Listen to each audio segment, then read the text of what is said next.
Bonjour, bonsoir, comment nous y? Je dis à moi venir avec une autre vidéo côté amis seulement te montrer, te partager comment le fait Akra, te partager et c'est ça ensemble avec moi. Pour que ça me pas venir me partager ensemble avec nous parce que me songe Akra nous toujours mettre farine là-dedans.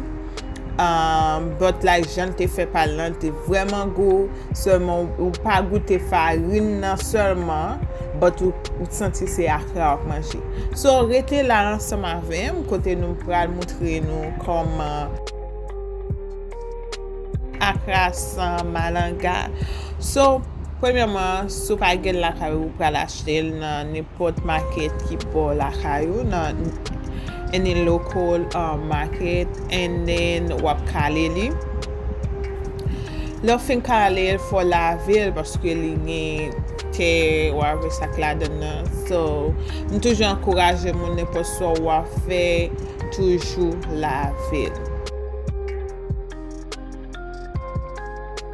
Gen deux façons moun graje malanga. So jon wè lan gen ti piti jouan ou ka graje lou fè fin, on so graje nan l'autre façon ta kote koko yo wap graje. Bakwe li fè ken deux fois, c'est ça que fait moi moto de parti an.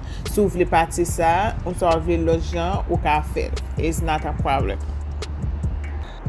Moi dis merci d'avance avec tout moun qui subscribe sur channel là, qui nouveau subscriber et ça qui était là déjà, moi dis nous merci et encore moi dis merci avec leadership qui était ba moi recette ça et m'a quitté le link vidéo parce que il fait vidéo côté sur Getty moun ou vle apprendre faire cheveux. Pour petit tout apprendre faire cheveux petit tout li gen vidéo en YouTube channel so m'a quitter link li en bas pour nous visiter.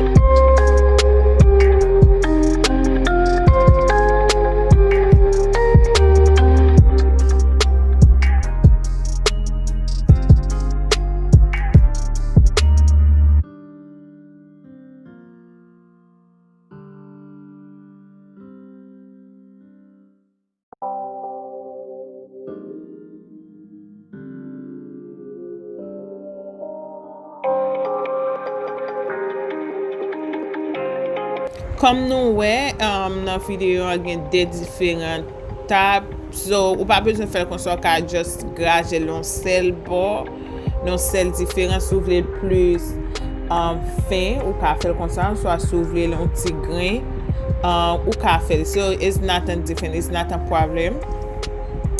Et kounye la nou pral seasoning ni. Season I use like Haitian épices.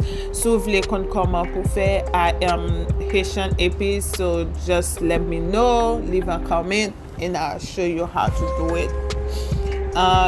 Haitian épices di gen poireau, l'ail, maggi, bell pepper, garlic,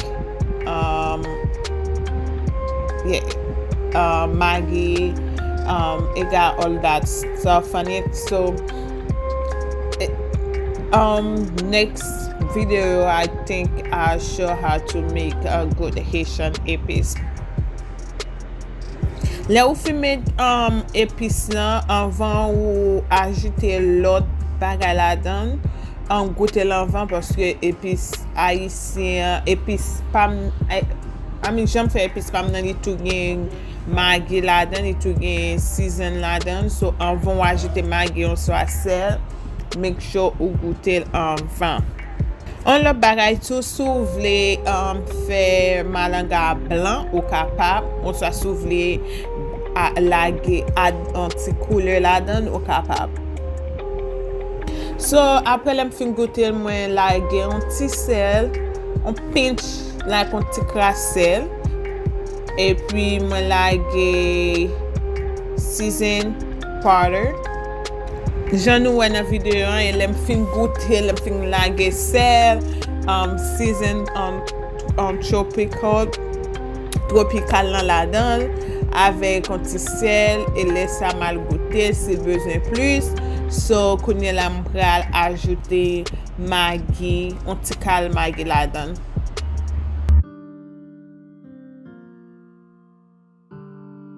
E kounye la mwen ajoute pazi, mkwe pazi an se li ki ten ou pesi. So ou ka ajoute la den e pou karache yon ti piman pike. Ou sa sou gen tabasco ou sa takan boutel lan ou ka fèmte. E sou vle pike, sou reme bagay pike, ou sa ou vle balon bon flavor, you can add it.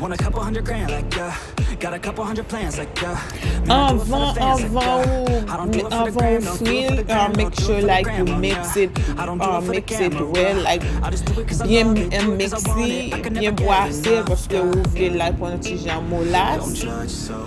Apre kounye la, li prè pou fwi, so ou pren avèk an koto tab lan li pi fasil parce que li bo ou shape ou vle la parce que ou vle long, so ou pren avèk koto tab lan et puis ou fel ou li pren même fason koto an, li pren fort koto an. So pou l'huile lan, mette l'huile bien chaud et puis l'eau fine parce que ou pa de l'huile lan pa chaud et pou l'huile boire l'huile. Fè sa, so m'gon seri lot video, nouvo video. But just tell me, pataje video nou, just in ki video nou ta reme mwen fè.